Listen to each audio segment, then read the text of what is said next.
They say the desert hides its secrets quickly, but that Apache woman appeared like one the ground had already taken until she awoke in a cowboy's bed, and the bed was not hers to pass away in. The night before, she had shut her eyes amid the dust and thirst, sure her soul was fading past the wide sky. She was 24 years old, her arms and legs thin from lack of food, her breathing light from sorrow. She had learned not to cry before death. Still, her eyelids were damp when the darkness arrived. She waited for quiet. Instead, she opened her eyes to a broken wooden roof, the scent of smoke and leather, and the heaviness of a thick blanket wrapped around her shoulders. A man sat in the dim corner of the room, his tall body bent strangely in a chair. His boots remained on, the metal spurs worn dull from many years. His face carried a scar that stretched from jaw to neck like a pale line cut by anger. He was 29, a cowboy whose name in town caused women to speak softly and men to frown. Neither spoke at first. The quiet grew until it seemed to groan like the wooden beams overhead. The cowboy finally stood, filled a tin cup with water, and sat at the small table near her. He did not ask her to drink. He just leaned back against the wall and allowed her to choose. The blanket carried his scent, smoke, perspiration, and a faint sweet trace like aged tobacco. She disliked how that ease moved inside her chest. If she drank, the water flowed down her sore throat like mercy. Outside, the open land wind cried against the walls, bringing the calls of coyotes. Inside, two strangers sat in the delicate calm of people with nothing more to lose. News traveled faster than wildfire. By morning, every person in town talked about the story. The cowboy had an Apache woman in his home. The owner of the general store told anyone who would hear that he was bringing trouble straight into his life.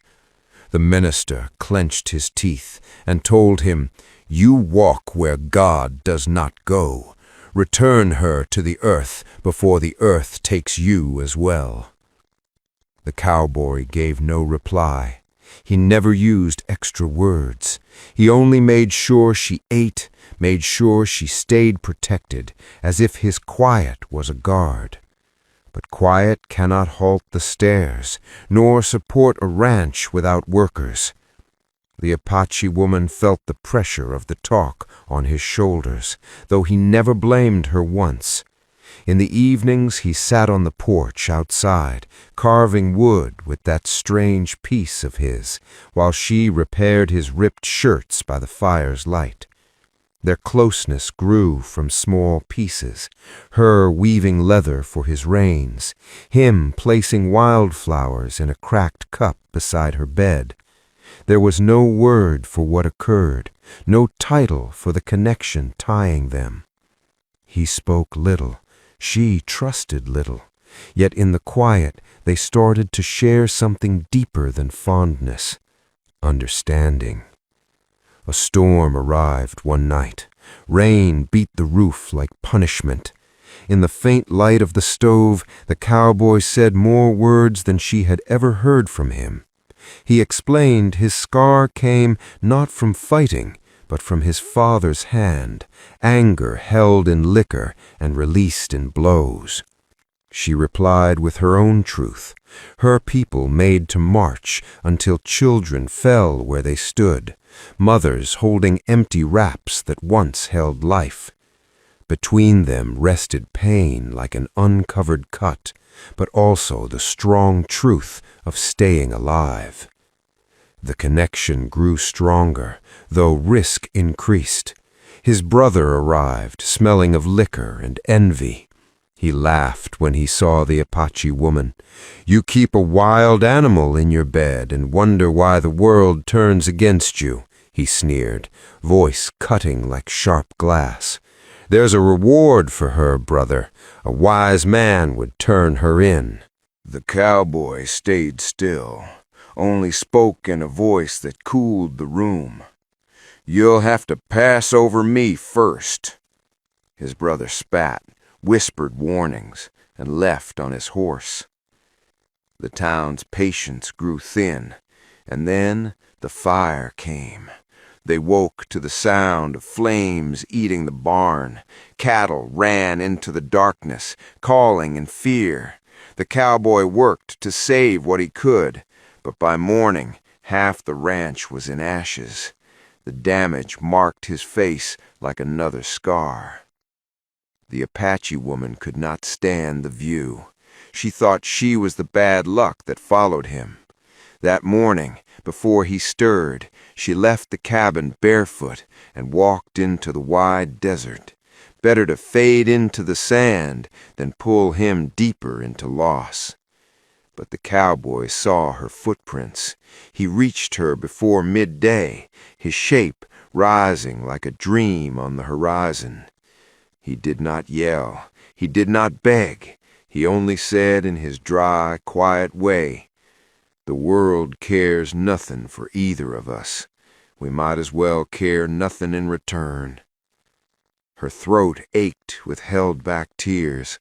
For the first time since meeting him, she smiled, small, weak but true, and she walked back with him toward the smoking remains that were still their home. The months after were not great or simple. They repaired with their own hands, striking beams, pounding nails, planting seeds in his hard soil. Neighbors drove past in wagons, murmuring harsh opinions.